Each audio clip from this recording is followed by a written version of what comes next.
Good afternoon, everyone. Thank you for joining us. We launched this sustainability lecture series, as Sean said, last fall to feature UNCG researchers whose work address some aspects of sustainability and to have dialogues around them. Now, this is the seventh event of this series and the second one this semester, and more are coming. And most of the last events recordings are on the Office of Sustainability website, so please check them out if you couldn't join us. So today we hear from Ms. Tashari White. I've had the pleasure of working with Tashari for the last couple of years, so I'm very pleased to have her as a speaker today. Tashari received her bachelor's in environmental studies from UNCG, and she went on to receive her master's in environmental science and forestry from State University of New York. And she returned to us now in her third year in her doctoral program in geography, environment, and sustainability. Her interest is in environmental justice, diversity and inclusion, and Black American environmental history. So her talk today represents this research interest and is entitled, "The South is a Sick Place." Please join me in welcoming Ms. Tashari White. Hi, everyone. I'm gonna share my screen.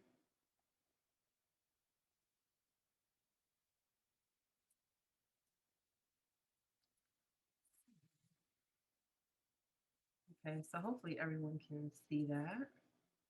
Are we good? Okay.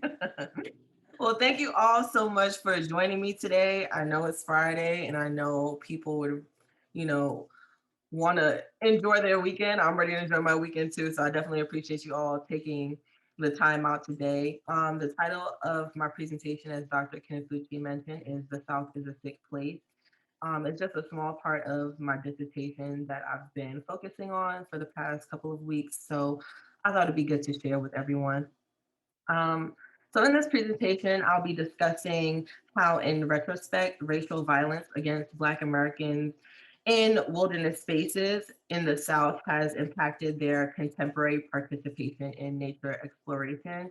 I will explain what a sick place is and how the South has met that criteria for Black Americans in an environmental and geographical context. So before I get started, I wanted to show you guys some pictures of myself as a little tater tot and, how I kind of got into environmentalism and, exploring nature. As you can see, I'm in the bushes. I'm meeting dogs. I've always been like this, as much as my grandparents and my grandmothers used to yell at me, don't go out there. Why are you in the bush? You're gonna get hurt. I was still out there and doing whatever I wanted to do, not listening. So I was born and raised in the Bronx, New York City, but my dad always took me on vacation to Jamaica as much as possible. So I kind of got the best of both worlds, having and having an a background in the Caribbean and a background in inner city is just really it's really been an eye opener for me. And don't get me wrong, the Bronx is definitely a tough place, but I've also never lived in any other space with that much diversity in one place. And you know, um, so in college, there weren't many Black people in my classes. And I began to ask the question, well, I've seen Black people, so many Black people, so many people of color in New York. I moved to the South, I came to college, and, I'm in environmental studies, and I don't see, you know, I don't see a lot of Black people around me in my classes. I don't see a lot of Black teachers. I don't see enough Black and brown people, period. So ask the question, why is that? And after a few years of research, I'm still asking the question, why is that? I've been working on this since like 2014, since about 2014, and I'm still asking the question, why? Um, It could be a lack of access to resources. It could be a lack of transportation to parks and green spaces. It could be a lack of knowledge. But one thing that I did pick up on was that there are cultural differences between Black and Brown people and white people when it comes to access to parks and exploring parks and nature. And there's a deeper issue there.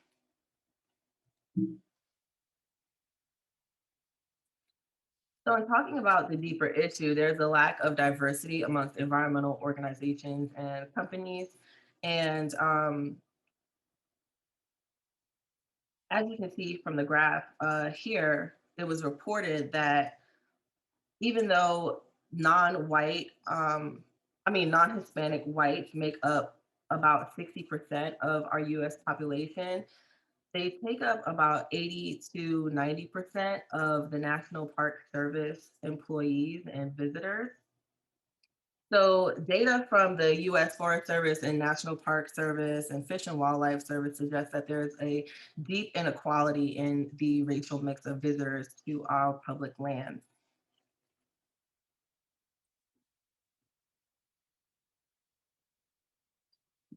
Hold on really quickly. Does everyone see that red line in my presentation? I don't know where that came from. Yeah, I think someone, I don't know how that happened, but someone put a red line in my presentation. So sorry about that. Um, so what defines a sick place? Well, it's simply a place where a traumatic occurrence has happened in a specific location. So, for instance, if we think of 9/11, um, and we think of New York City, we think of the Twin Towers, we think of people mourning their loved ones. That would be classified as a sick place. So, we will come back to this map later on in my presentation. But essentially, the South may be a sick place for Black Americans when we're talking about environmentalism and geography, but just in general. And although racism can be experienced anywhere in the world, it's no secret that the American South has historically been a space colluded with racism, discrimination, and xenophobia. And this way of thinking has indeed infected our society. And while systematic racism can be experienced in every sector of society, this presentation will focus mainly on environmental racism experienced by Black Americans that have been excluded from participating in environmental related activities, from policy decision making to outdoor recreation. Dr. Joy DeGroy explains that modern day Black Americans may be experiencing post traumatic slave syndrome, PTSS. He described the term post traumatic slave syndrome as a symptom of slavery in which both Black and white people are traumatized in different ways. DeGroy argues that enslaved Africans suffered from post traumatic stress disorder, which has then been passed down epigenetically, so passed down through our DNA from generation to generation. So she poses the question of, what symptoms of trauma does one exhibit after a lifetime of slavery? And she also makes the point that there was no mental health counseling for people who were freed slaves. So their traumas were never really addressed, and therefore they never ceased to exist.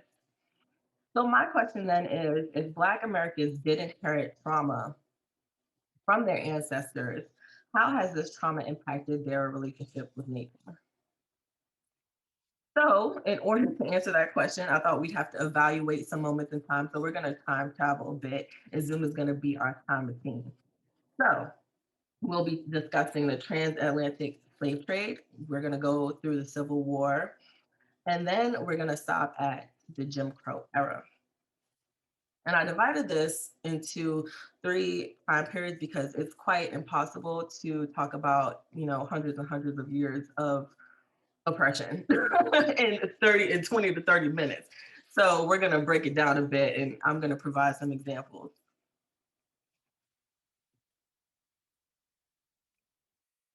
So the enslavement of African people had many implications on our contemporary society, but it's also had implications on how Black Americans today experience nature. During slavery, the woods was seen as either a sanctuary or a sanction. So during this time, we all know Africans were forced to do manual labor in harsh conditions. They were beaten for little to no reason, castrated, raped, sold, burned, tortured, the list goes on, right? So when Africans did try to escape, as we see in this depiction here, they were chased by white men on horses with weapons and dogs. And if they were caught, they were brought back to the plantation owner. Sometimes they were mutilated, sometimes they were killed, or sometimes their family had to face that fate because of their, disobedience. However, nature was not always a scary place for Africans during this time. When enslaved Africans escaped successfully from their oppressors, they fled to the woods, they fled to the mountains, they fled to hills, and they even fled to swamps, as we see here. Um, One swamp in particular is that of the Great Dismal Swamp that borders North Carolina and Virginia.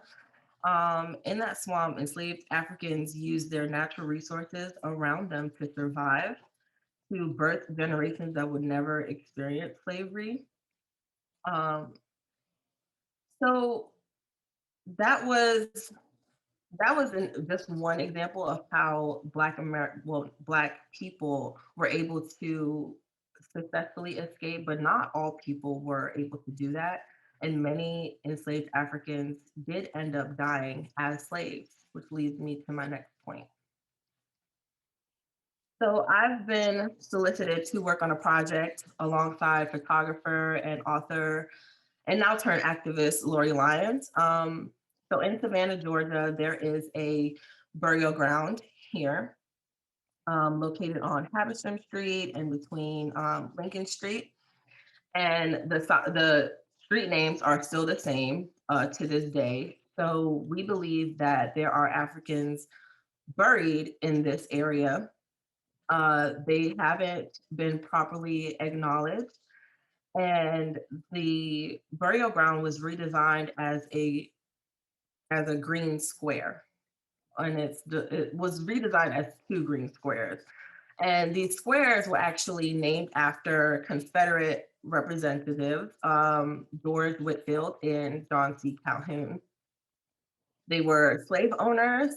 They advocated for slavery. They played their part in the legalization of slavery. And they were then immortalized by these green spaces over Black people, over their graves. So I wanted to use this as an opportunity to point out how this relates to the constant erasure of Black history, of Black people, and furthermore, how Black history and Black culture is often replaced and often whitewashed. Also, if you would like to donate or sign the petition by Ms. Lori Lyons, you can contact me after the presentation and I can send you the link to her organization.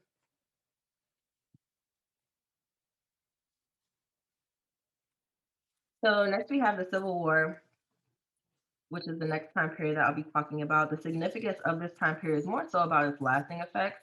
As you can see from the map here, the South seceded during this time. It has been documented that the Southern states, they felt like their rights and their liberties were infringed upon when the North started disapproving of slavery. So you can imagine some of the states with the most agriculture, the most land, and overall nature wanted to continue the oppression of Black people. They literally went to war to continue to oppress people. Um, and sorry, hold on. Yeah, they literally went to war to enslave people, and it. I don't know. I don't know what my point was, but yeah, that's what happened. Sorry. So next we have Harriet Tubman. You may be wondering, what does she have to do with this? So during the Civil War, Harriet Tubman, she was called the Moses of her people. She led her people to freedom. She was an abolitionist. She was a spy during the Civil War, and she also was the only woman in history to lead a military assault. Now, Harriet Tubman was such a pioneer, but what a lot of people don't know about her was that she was a wilderness explorer by default. She had to be, in order to, in order to free her people and move them from one place to another. She had to learn the land. She had to learn her way. She had to use the stars for navigation. She had to forage. She had to hunt for food. Um, so there were all of these things that Harriet had to do that a lot of and mainstream environmentalists do not give her credit for. So I put some little flowers in her hand because we're giving Harriet her flowers today. So thanks to Dr. Bunch, we have this map here that is called Mapping Southernness. So as you can see, the majority of Black Americans today live in the South. These are hot spots where Black Americans live. Um, and in comparison, there's also a lot of Confederate symbols. So this map shows Confederate symbols all across the United States. So if we were to overlap these maps, what do you think would happen? Confederate symbols can be seen as racial violence. Confederate symbols are a constant reminder of all of the horrors that Black Americans have endured in this country. And although although it is known that the Confederacy wanted to continue to enslave people, our former president Donald Trump refused to remove these symbols. A lot of these symbols are also located in national parks and state parks. Um, so there's been a lot of media attention drawn to this issue of Confederate symbols and flags and monuments being located in state parks and public spaces. So a lot of places are now trying to rectify this issue and remove a lot of these Confederate symbols, but we still have a lot of work to do. So hopefully the Biden administration will address that soon.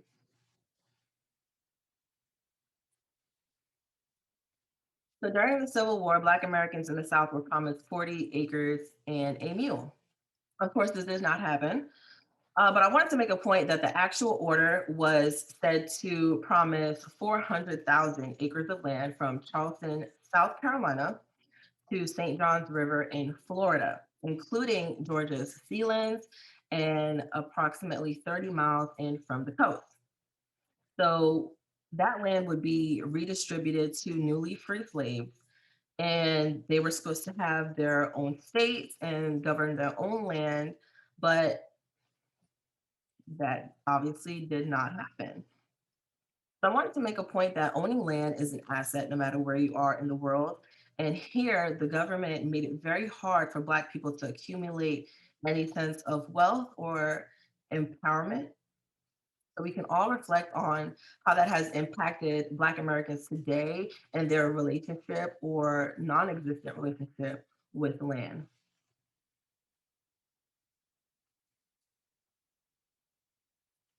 So we finally made it to the Jim Crow era. Does it get better? No. I have several examples during this era that I'll be talking about, but one is that Black Americans were prohibited from visiting certain parks, and if they were allowed to visit certain national parks and state parks or community parks, some of these parks were segregated. Of course, having less less activities, um, having having dirty bathrooms or outhouses, and just areas of lower quality that didn't really have all of the recreational aesthetics as the whites only side would have.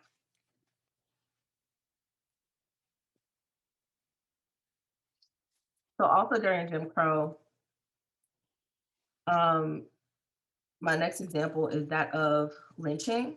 Um, so there's an artist called Ken Gonzalez Day, and he removed the lynching victims. He didn't want to re-victimize them, but instead he wanted to focus on the people who were responsible. Um, Now, when we think about lynching, we think about, the Woods, we think about the Ku Klux Klan, we think about, Black people and racial violence, white racial violence against Black people in wilderness. So I also have a map that shows lynching, where it took place. So here we can see that the majority of lynching took place in the South. In North Carolina, for example, there were 119 reported lynchings. But on this map here, if it comes up, we can see when it happened. We can see what's the demographic. And we can also see, if I scroll in, we can also see who it was. So I prefer this map more because it actually rehumanizes people, Black people. You can see a Black male was lynched. You can see when he was lynched, and of course, it was an unknown cause or accusation. There was another data set that I was really interested in. Yeah, here it is. There was a whole family that was lynched in North Carolina, including children, because of their father's testimony. I don't know what that means, but it's here as an alleged informer, whatever that means. Um, so how could we not be traumatized?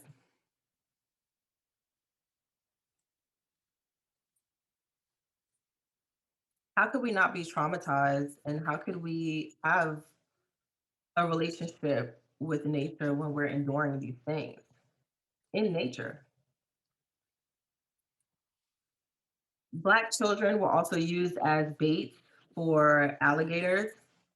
As you can see by the headlines here, one was in the state of Florida, one was in New York. I think that there were more cases, but at the bottom, you can see that they say the price reported as being paid to colored mothers for the use of their babies as alligator bait is said to be $2. $2 to use a child as alligator bait, mostly in the South, or in zoo enclosures. Hunters would tie a Black child to a log, as you see in the pictures. They would be tied up and they would be used as bait. Now, I don't know if they actually, I don't know if the alligators actually fed off of the children or what, but it's still such a traumatic experience. It's documented, it's real. And again, you have to ask the question, you know, it's a no-brainer for me. Like why would we want to engage in something like that when historically we've been, I don't know, historically we've just been so abused. So redlining is also another topic that I wanted to talk about. Here again, just like with 40 acres and a mule, is just another example of how Black Americans are placed at a disadvantage to accumulate wealth and to accumulate property and land. It's just another way to socially disempower Black Americans. And if we can't own land, then what kind of wealth can we accumulate? Like that's the biggest asset that you can gain. So despite these setbacks, Black Americans did find determination to explore the world around them. The Negro Traveler's Guide also known as the Green Book, was a catalog of all the places that were safe and welcoming for Black people. I don't know if you guys are familiar with the show Lovecraft Country, but in the first episode, they are creating the Green Book. They are making entries in the Green Book. They are stopping at a diner, and they were like, "No, this is not a place for you to go." And I remember one scene where Uncle George here, this is Uncle George, where he says, you know, basically he says a mistake in this book can cost someone their life. And that really stood out to me because it was like, you know, if you make one wrong stop as a Black person traveling, especially during Jim Crow, that could cost you your life. And it's still true to this day.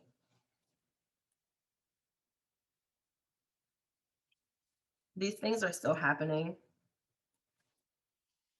In one case in 2020, I read about a Great Smoky Mountains sign being vandalized with Black Lives Don't Matter. They also hung a bear skin over the sign. I'm not sure what that was about. I'm sure we've all heard of Amy Cooper and her incident with the bird watcher, um, the Black bird watcher. And she called the police on him because he was Black. That's just what it was, because he was a Black man. And she said she felt threatened. And, you know, as you can see in the video, if you pull it up, he wasn't doing anything to her. Then there was another case in 2020 in Indiana where a young Black man was recreating outdoors with his friends and he was attacked. They said they were going to get a noose. They jumped on him. Um, they called him nappy headed. It was racially motivated. We also have the case of Ahmad Arbery and Robert Fuller. Ahmad Arbery, he was jogging recreationally outside and he was gunned down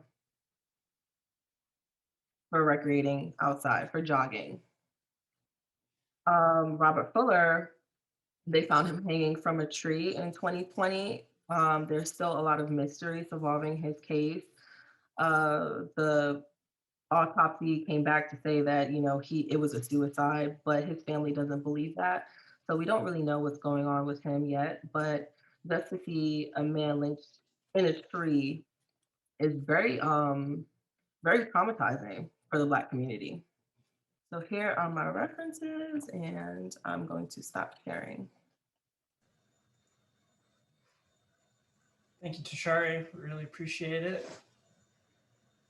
Very insightful. Those maps were really incredible. Thank you. We did get a couple questions in the chat.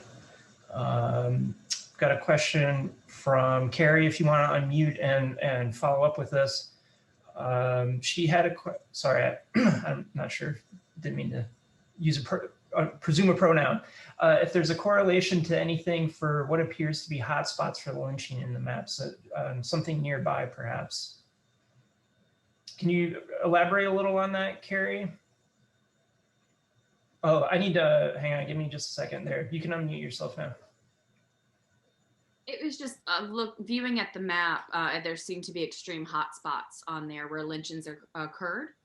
And I wasn't sure, being from up north, I wasn't sure what the history was behind that in the South, and if there was correlation to locations of clans or certain things that happen in those areas.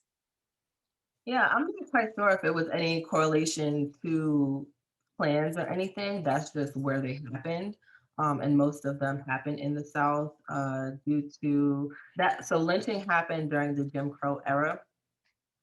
It was, I'm not sure what the real motivation behind lynching was other than to kill Black people, honestly. So if a woman was walking by and a Black man looked at her, glanced at her, he could have been lynched just for that. So it was, you know, it was just a time where Black people were being killed for little to no reason, as we still see today. But I'm not sure if there was any correlation between, you know, Ku Klux Klan locations, but The only correlation I see was that it happened in the South a lot. Thank you. Thank you. And then we had another question. We had a student who's wondering if the Green Book had been in a TV show. I know there was a movie by that title, but did Shari or maybe somebody else, was there a TV show that you can recommend that also talked about or incorporated the Green Book in the plot? Yeah, I had mentioned Lovecraft Country. It just came out last year on HBO. So some of the main characters, they ventured out they had some type of purpose for venturing out, but while they were doing that, they had created the Green Book, and they were editing it, and they were, making stops and saying, okay, like this restaurant is good, this restaurant is bad, whatever the case may be, as far as if they were welcoming to Black people. And yeah, so it's very much related to what I'm talking about. And I actually played the first episode for one of my classes last semester because it's just so much, like everything in that episode had to do, to me, with an environmental lens on. Oh, that's all I think about now. So that had a lot to do with environmentalism. And I just saw so many connections in that first episode. So if you have not watched Lovecraft Country, I suggest that you definitely watch it. Thanks. And then we have a question from Sarah Lynch. How do you feel both in environmentalism and psychology that positive psychology is harmful for Black people and communities of color and used to erase these violent histories? And Sarah, feel free to unmute and join in too. Yeah, it's just kind of like in the context of like I'm in a class about the psychology of like our relationship with nature, and it's all kind of about the benefits of psychology primarily, but not nothing, but like not as much on like the negative effects. Do you mean like the positive effects of the environment? Oh, okay. Yeah, like it's about like the positive like benefits of like nature for people, but like it's kind of like through the like positive psychology lens and not really like examining the like negative effects that it can have. Yeah. So I think I think that it's important to include positive examples of how nature can impact Black Americans. However, I think that it's also important to include the negative aspect of it, because oftentimes people don't want to look at the negative. We'd much rather brush it under the rug, not talk about it, act like it didn't happen. So I think that it's important to address the negative ways that the environment impacts Black Americans just as much as the positive. And this is just, like I said, this is just a part of my dissertation. So another part is going to talk about all of the good things that, Black people are doing in environmentalism and, who's who and what's what. But we had to start here. Thanks, Tashari. Do you have a link to the Earthbeat interview that you could quickly put in the chat before the end of the conversation? Carrie asked Okay. for that. That's all the questions in the chat. Does anybody have any questions that they want to ask before we end? Last call. Joshua Brown, I saw you've got your hand up if you want to unmute. Yeah, I also wanted to explore the concept that is mental health for African Americans in those areas where the environment has like a negative history. So I wanted to ask you, have you seen evidence or have you looked at studies that kind of shows the impact on mental health for African Americans in areas like the Deep South where there is a lot of trauma associated with those environments? Yeah, Dr. Joy DeGroy, she wrote the book on post-traumatic slave syndrome, and I think that that's a good place to start. I believe it was published in 2005, but it's still very much relevant. Yeah, so I think I'm trying to think of other sources. Maybe you can email me and I can send you some stuff if you're interested in learning more about that. But yeah. Shari, would you mind putting the name of that book in the chat so people can reference it? Thanks. And your contact information, you've mentioned a couple times that people can contact you. We are starting to get a couple more questions in the chat for you. This is from Sarah Salisbury. How do you think bringing these historical traumas and injustices to light can impact Black students of different ages and their connection to nature? Yeah, so when I think about my own experience, like I said, being in classes where I was not only just the only Black person, but the only person of color. There aren't many brown or Black professors. The literature is very much white male. So in thinking about that and thinking about,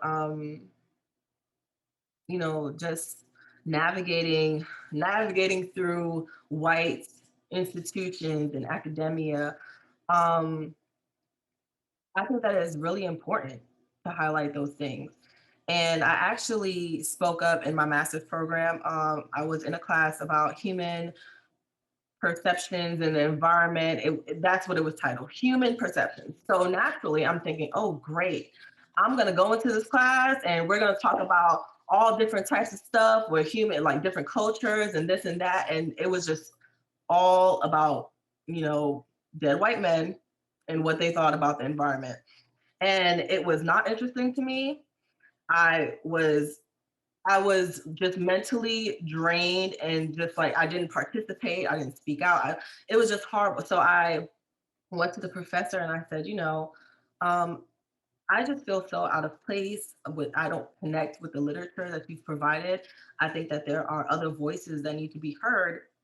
And, I think that there are Black voices that need to be heard. If you're talking about human perceptions and environmentalism, I'm just hearing about, what white men think about it. And her response, she was actually a woman, her response was, oh, well, that literature is hard to find. It's just not out there. I challenge you to find that information. And within an hour, I sent her like 20 books from Amazon, and all she had to say was, oh, thanks, Shari, this is informative. I'm just like, it's just mind-boggling to me. And I think that, diversity and inclusion is important to expand, to grow, to, show different experiences. And, how can we save the environment if everyone's not involved? If everyone's voice is not involved, if we don't have a voice, then how can we care? How are things going to change? The environment has been depleted at this point because Native American voices are not heard. African voices are not heard. The people who are the most impacted are not heard. So I definitely think that it definitely starts in academia and in the classroom and teaching about, different perspectives. Thanks, Shari. Sarah, did you want to add anything to that before we move on to the next question? No, that was awesome. I found that my primary field is environmental education, and so much of the theory and the literature and the philosophies that support it are from white communities and white philosophers. So I've been thinking about, in education, what does it mean to build it on different pedagogies derived from different ethnic groups and different racial groups, and like what impact does that have for my students who are 5 years old versus my students who are college students, and just understanding what pieces of literature can touch them and what stories can touch them and mobilize them and excite them and really develop whatever connection to nature is appropriate for them. So thank you. This has been a wonderfully informative talk, and I feel like I've walked away with something to really help with my students who I've been struggling to like tell a story that is important and appropriate for them. So thank you. Thank you. Thank you, Sarah.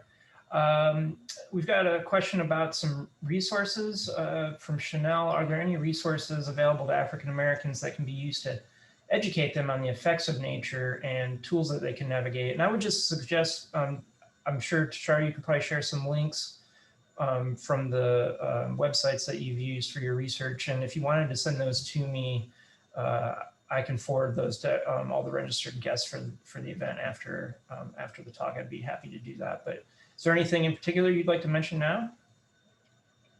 Yeah, so I believe there is an environmental justice tool. If I can get a second to Google it. My computer likes to act slow when I'm doing important things.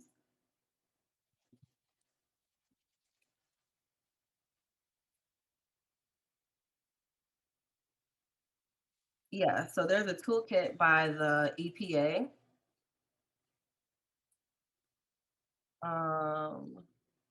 I could just put in their website, but they have like a whole department for environmental justice. There's a bunch of other tools that just don't come to mind right now, of course. I would blink. But yeah, there's definitely tools. It's just a matter of, Google. It's just a matter of knowing the terms to Google. And I think that's a lot of the problem with just being informed in the Black community and just knowing what keywords to put in, like how do I even begin searching for things like this? It's just a matter of just knowing the terminology and Googling, and it will come up. It's there. It's definitely there. I think I've seen Damani has had her hand raised for a while. I don't know if she wants to say something.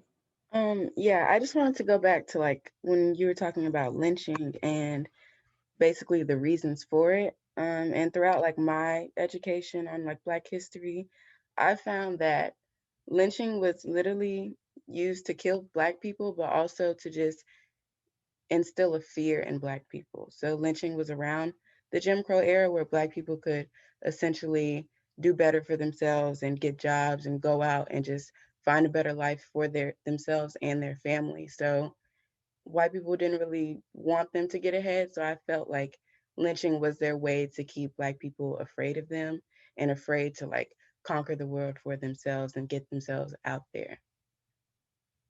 Yeah, absolutely. Yeah, that's pretty much all I wanted to add. And just to talk about like the South being a sick place. As a Black person, I found that I don't want to go to states like Alabama and Texas and places in the deep South just for the historical like references of it. Like I don't want to be in a place where my ancestors were afraid to go or my ancestors were raped and lynched and killed and simply just treated as less than just for being Black. Like I don't want to go in the woods because who knows, that tree 100 years ago could have been a lynching tree. And I just, I have to get out of that mindset, but I really like how your presentation talks about that because I simply found like throughout this year that I don't want to do certain things just because of the history behind it, but I have to get out of that mindset because it's only going to keep me, closed-minded towards certain things. But I just want to say that your presentation is a great topic and it actually does affect the Black community a lot deeper than people realize. Thank you. And thank you for your testimony. I really appreciate you saying that. And that brings me to like another point of, I remember reading, I don't know if it was Carolyn Finney's book or so. I've read so much stuff. In grad school, if anyone's not in grad school yet, you read till your eyes bleed, like literally, if they're gonna fall out your head and they're gonna be on your desk. I'm so tired of reading.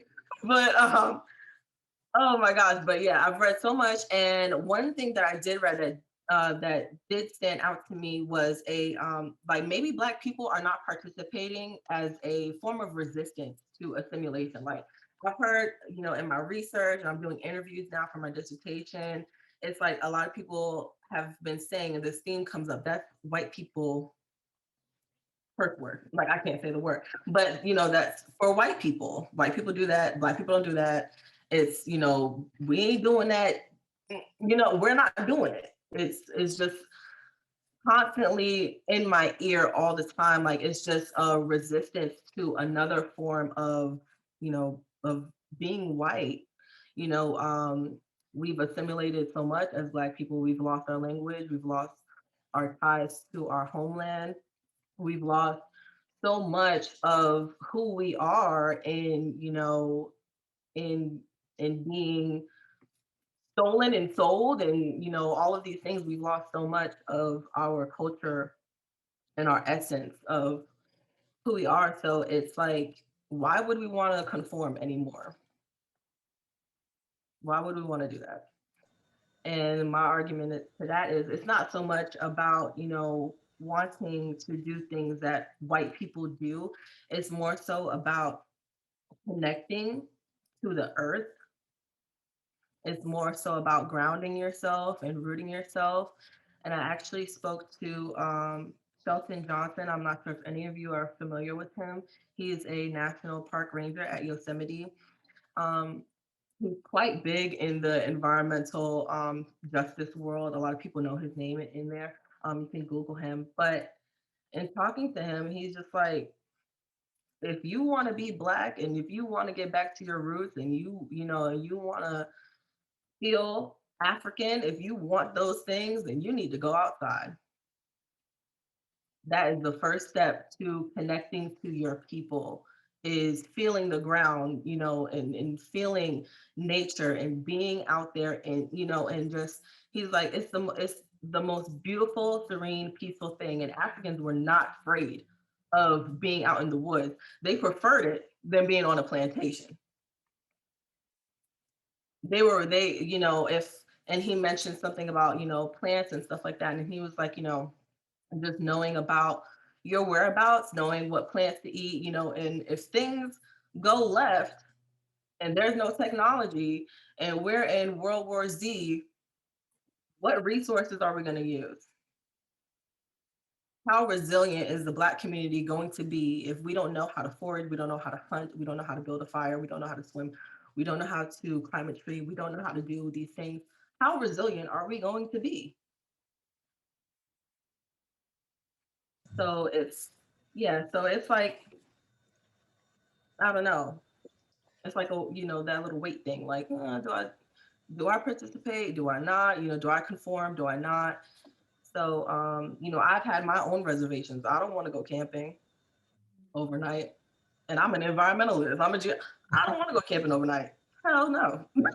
So Tashari, I think we have time for just one last question. I did want to give a shout out to, you were talking about all the reading you were doing for grad school, and I want to just mention that Tara did mention having read Beloved by Toni Morrison.